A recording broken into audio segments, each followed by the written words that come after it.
Ну, Тукай для меня, если говорить образно, великий человек, силам духа, преодолевший земное притяжение. В каком смысле? Будучи уже безнадежно больным, довольно молодым по возрасту, если сравнивать меня, 60-летнего, и его, в каком возрасте он ушел в мир иной, то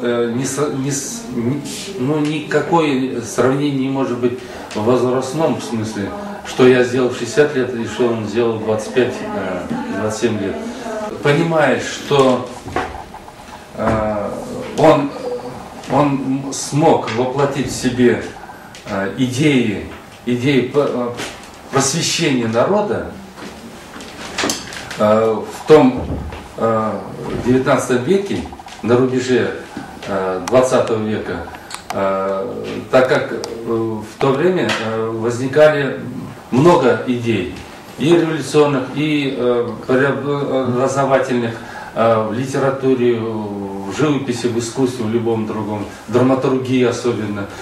Знаете, появилось много нового, и даже чуть-чуть позже кинематограф, они всегда искали поэтические, драматические состояния, сюжеты, чтобы доступнее, коротко дойти до духа населения, до молодого поколения.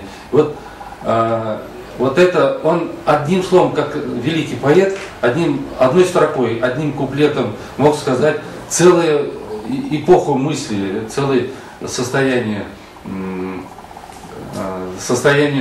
надежды народа, да? И поэтому я не мог его умолчать, не писать о нем. И у меня уже на протяжении более 30, даже около 40 лет творчества ему косвенно посвящается, так как я пишу природу, сельскую, допустим, обязательно понимаю, сейчас отголоски наших старых деревень, это отголоски того времени, это время, напоминающее его, что, мне кажется, в каждой нашей татарской деревне, видя образы домов, людей, стариков, сразу же появляется он, появляется Тукай.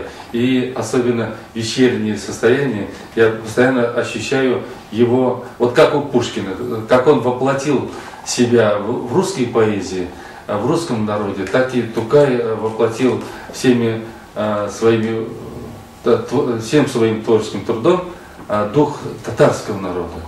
Он связал старые, борясь снова в новом времени со старыми